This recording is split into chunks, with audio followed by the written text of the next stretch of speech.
നമസ്കാരം. മലയാളി വാർത്തയിലേക്ക് സ്വാഗതം.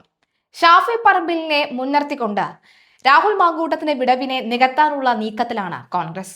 രാഹുൽ മാങ്കൂട്ടം ഇല്ലാത്തതിന്റെ വേദന എന്താണെന്ന് ഇപ്പോൾ കോൺഗ്രസ് ചെറുതായെങ്കിലും അറിഞ്ഞു തുടങ്ങിയിട്ടുണ്ട്. എങ്കിൽ പോലും കഴിഞ്ഞ ദിവസം വി.ഡി. സതീശനെതിരെ നടന്ന പലതരത്തിലുള്ള ആരോപണങ്ങൾക്കെതിരെ രാഹുൽ മാങ്കൂട്ടത്തിൽ പോസ്റ്റ് ഇട്ടത് തന്നെ വലിയ കാര്യമായി കോൺഗ്രസ് കരുതുന്നുണ്ട്. രാഹുലിന്റെ കൂടി പിന്തുണ വന്നതോടുകൂടി സമൂഹ മാധ്യമങ്ങൾ വി.ഡി. സതീശന്റെ പിന്തുണ ഏറിയെന്നും അവർ വിശ്വസിക്കുന്നുണ്ട്. ഏതായാലും ഷാഫി പറമ്പിന് ഭാരിച്ചപടി തന്നെയാണ് ഇപ്പോൾ നിയമസഭാ തെരഞ്ഞെടുപ്പിന് മുന്നോടിയായി പാർട്ടി നൽകിയിരിക്കുന്നത്. രാഹുൽ മാങ്കൂട്ടം ഇല്ലാത്തതിന്റെ വിടവ് നികത്തുകയും ഒപ്പം എല്ലായിടത്തും ഓടി നടക്കുകയും വിട്ടുനിൽക്കുന്ന യുവ നേതാക്കളെ, യുവ പ്രവർത്തകരെ പാർട്ടിയിലേക്ക് തിരിച്ചു കൊണ്ടുവരാനും ഷാഫി പറമ്പിലിന് കൃത്യമായ നിർദ്ദേശമുണ്ട്. മാത്രമല്ല എല്ലാ ജില്ലകളിലും ഷാഫി പറമ്പിൽ എത്തിയിരിക്കണമെന്ന നിർദ്ദേശവും നൽകിയിട്ടുണ്ട്. ഷാഫി ഇഫക്റ്റ് എല്ലായിടത്തും കാണിക്കേണ്ട ഒരു സാഹചര്യം വന്നു കഴിഞ്ഞു എന്ന പാർട്ടിക്ക് നല്ലപോലെ ബോധ്യമായി. കഴിഞ്ഞ ദിവസങ്ങളായി 2 ദിവസങ്ങളായി നടന്ന യോഗങ്ങളിലാണ് ഈ തീരുമാനം ഉണ്ടാകുന്നത്. മുതിർന്ന നേതാക്കൾക്ക് എല്ലാ ജില്ലകളിലും കൃത്യമായി തന്നെ എത്തണമെന്നും ഏതൊക്കെ ജില്ലയിലാണ് എത്തേണ്ടതെന്നുമുള്ള കൃത്യമായ വിവരങ്ങൾ നൽകിയിട്ടുണ്ട്. ഓരോ നേതാക്കൾക്കും ഓരോ ജില്ല കേന്ദ്രീകരിച്ച പ്രത്യേക പ്രവർത്തനങ്ങളും ഏർപ്പാടാക്കും അവർ നടത്താമെന്നും അറിയിച്ചിട്ടുണ്ട്. മാത്രമല്ല ഈ തദ്ദേശ തെരഞ്ഞെടുപ്പിനെ ഒരു യുദ്ധമായും ഒരു പോരാട്ടമായി കാണാൻ തന്നെയാണ് കോൺഗ്രസ് തീരുമാനിച്ചിരിക്കുന്നത്.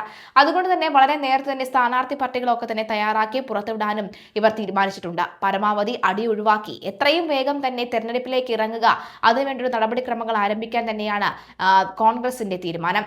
ഭരണം കയ്യിൽ കിട്ടുമെന്ന 100% പ്രതീക്ഷയും നൽകിയിട്ടുണ്ട്. ജനങ്ങൾ ഇത്തവണ തങ്ങളോടൊപ്പം നിൽക്കുമെന്നും ഭരണവിരുദ്ധ വികാരം തങ്ങൾക്ക് വോട്ടായി മാറുമെന്നും പറയുന്നുണ്ട്. എത്ര തന്നെ രാഹുൽ മാങ്കൂട്ടത്തിനെതിരെ ആരോപണം ഉയർന്നാലും രാഹുൽ മാങ്കൂട്ടം കോൺഗ്രസിൽ നിന്ന് വിട്ടുനിന്നാലും അതൊന്നും തന്നെ കോൺഗ്രസ് നേഷില്ല എന്ന് കൃത്യമായ ബോധ്യമുണ്ട്. രാഹുൽ മാങ്കൂട്ടത്തിനെതിരെ നിലപാടിൽ വി.ഡി. സതീശനെതിരെ സൈബർ ഇടങ്ങളിൽ നടക്കുന്ന അഭ്യൂഹങ്ങളല്ലാതെ മറ്റു തരത്തിൽ ജനങ്ങൾക്കിടയിൽ ഒരു തരത്തിലുമുള്ള ദേഷ്യമില്ല എന്നും വി.ഡി. സതീശൻ വിശ്വസിക്കുന്നു. എന്തായാലും ഷാഫി പറമ്പിന് ഭാരിച്ച പണി തന്നെയാണ് കോൺഗ്രസ് നൽകിയിരിക്കുന്നത്. വരാനിരിക്കുന്ന നിയമസഭാ തെരഞ്ഞെടുപ്പിന് കോൺഗ്രസിൽ സ്ഥാനാർത്ഥി നിർണായക ചർച്ചകൾ തുടങ്ങിയിട്ടില്ല എന്ന് ഷാഫി പറമ്പിൽ എം.പി. പറയുമ്പോൾ എം.പിമാർ മത്സരിക്കണമെന്ന നിർദ്ദേശവും ഉയർന്നിട്ടില്ല എന്ന് വ്യക്തമാവുകയാണ്. കോൺഗ്രസ് UDF പ്രവർത്തകരാരും നേതാക്കൾക്കെതിരെ പോസ്റ്റർ ഒട്ടിക്കില്ല എന്നും ഷാഫി പറമ്പിൽ. മുല്ലപ്പള്ളിക്കെതിരായ പോസ്റ്ററിൽ ആണ് പ്രതികരണം ഉണ്ടായത് എന്ന് പറയുന്നു. ആന്റണി രാജുവിനെതിരായ കോടതി വിധിയിലും പ്രതികരിച്ചു.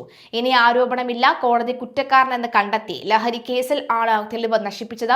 ലഹരി കേസിലാണ് തെളിവ് നശിപ്പിച്ചിരിക്കുന്നത്. ഇനിയെങ്കിലും നടപടിയെടുക്കാൻ ഇടതുമുന്നണി തയ്യാറാകണമെന്നും ഷാഫി. രാഹുൽ വിഷയത്തിൽ ഇനി കോൺഗ്രസിന് ഒന്നും ചെയ്യാനില്ല എന്നും ഷാഫി പറഞ്ഞു. പാർട്ടിയിൽ നിന്നും പുറത്താക്കിയതാണെന്നും ഷാഫി പറമ്പിൽ കൂട്ടിച്ചേർത്തിട്ടുണ്ട്. അതേസമയം വരാനിരിക്കുന്ന നിയമസഭാ തെരഞ്ഞെടുപ്പിൽ സംസ്ഥാനത്തെ ഏറ്റവും ശ്രദ്ധേയമായ മണ്ഡലമായി പാലക്കാട് മാറിക്കഴിഞ്ഞു. ചരിത്ര ഭൂരിപക്ഷത്തിൽ ഉപതെരഞ്ഞെടുപ്പിൽ വിജയിച്ച രാഹുൽ മാങ്കൂട്ടത്തിൽ ലൈംഗിക പീഡന കേസിൽ കുടുങ്ങിയതോടുകൂടിയാണ് മണ്ഡലം അതീവ ശ്രദ്ധാകേന്ദ്രമായത്. രാഹുൽ മാങ്കൂട്ടത്തിനെ പുറത്താക്കിയ കോൺഗ്രസിനെ സംബന്ധിച്ചിടത്തോളം പാലക്കാട് നിലനിർത്തുക എന്നത് അഭിമാന പ്രശ്നമാണ്. അതുകൊണ്ട് തന്നെ സ്റ്റാർ കാൻഡിഡേറ്റുകളിലേക്കാണ് കോൺഗ്രസ് സാധ്യത ഉയരുന്നത്. പാലക്കാട് മുൻ MLA കൂടിയായ ഷാഫി പറമ്പിൽ MP തന്നെയാണ് സാധ്യതയുള്ളവരുടെ പട്ടികയിലെ ഏറ്റവും മുന്നിലുള്ളത്. എന്നാൽ ഷാഫി പറമ്പിൽ ഇത് തള്ളുകയും ചെയ്തു. മണ്ഡലത്തിലെ സ്വീകാര്യതയാണ് ഷാഫിയുടെ പേരിന് മുൻതൂക്കം നൽകുന്നത്. രമ്യ ഹരിദാസ്, സന്ദീപ് തങ്കപ്പൻ ആലത്തൂർ മുൻ MP രമ്യ ഹരിദാസാണ് പട്ടികയിലെ മറ്റൊരു മുഖം. മാങ്കൂട്ടം വിവാദം മറികടക്കാൻ വനിതാ മുഖം വരുന്നത് ഗുണം ചെയ്യുമെന്ന വിലയിരുത്തലാണ് രമ്യയുടെ സാധ്യത വർദ്ധിപ്പിക്കുന്നത്. ഉപതെരഞ്ഞെടുപ്പ് കാലത്ത് BJP വിട്ട് കോൺഗ്രസിലേക്ക് എത്തിയ സന്ദീപ് വാര്യരാണ് പട്ടികയിലെ മറ്റൊരു മുഖം. BJP വോട്ടുകൾ കൂടി ആകർഷിക്കാനാണ് ഇത് കഴിയുമെന്നും പ്രതീക്ഷിച്ചാണ് സന്ദീപ് വാര്യർക്ക് ഇവിടെ ഇറങ്ങാനുള്ള തുണയാകുന്നത്. DCC അധ്യക്ഷൻ A തങ്കപ്പനാണ് പട്ടികയിലെ മറ്റൊരു പ്രമുഖൻ. ജില്ലയിലെ കോൺഗ്രസിനെ നയിക്കുന്നയാൾ എന്നതാണ് തങ്കപ്പന്റെ പേരിന്റെ സാധ്യത വർദ്ധിപ്പിക്കുന്നത്. നിലപാട് വ്യക്തമാക്കി ഷാഫി പറമ്പിൽ. അതേസമയം വരാനിരിക്കുന്ന നിയമസഭാ തെരഞ്ഞെടുപ്പിന് കോൺഗ്രസിൽ സ്ഥാനാർത്ഥി നിർണയ ചർച്ചകൾ തുടങ്ങിയിട്ടില്ലെന്നാണ് ഷാഫി പറമ്പിൽ MP വ്യക്തമാക്കിയത്. MPമാർ മത്സരിക്കണമെന്ന നിർദ്ദേശവും പാർട്ടിക്കുള്ളിൽ ഉയർന്നിട്ടില്ല. കോൺഗ്രസ് UDF പ്രവർത്തകരാരും നേതാക്കൾക്കെതിരെ പോസ്റ്റർ ഒട്ടിക്കുന്നില്ല എന്നും ഷാഫി പറമ്പിൽ പറഞ്ഞു.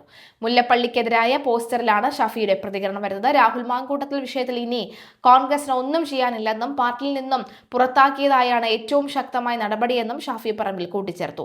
CPM അടക്കമുള്ള പാർട്ടികൾ ഇത്തരം ആരോപണങ്ങൾ അങ്ങനെ ഒരു നടപടി എടുത്തിട്ടുണ്ടോ എന്നും അദ്ദേഹം ആവർത്തിച്ച് ചോദിച്ചു. ആന്റണി രാജുവിനെതിരായ കോടതി വിധിയിലും പ്രതികരിച്ചിട്ടുണ്ട്. എന്തായാലും ലഹരി കേസിലാണ് തെളിവ് നശിപ്പിച്ചത്. ലഹരി കേസിലാണ് തെളിവ് നശിപ്പിച്ചിരിക്കുന്നത്. ഇനിയെങ്കിലും നടപടി എടുക്കണമെന്നും ഷാഫി പറമ്പിൽ വ്യക്തമാക്കി.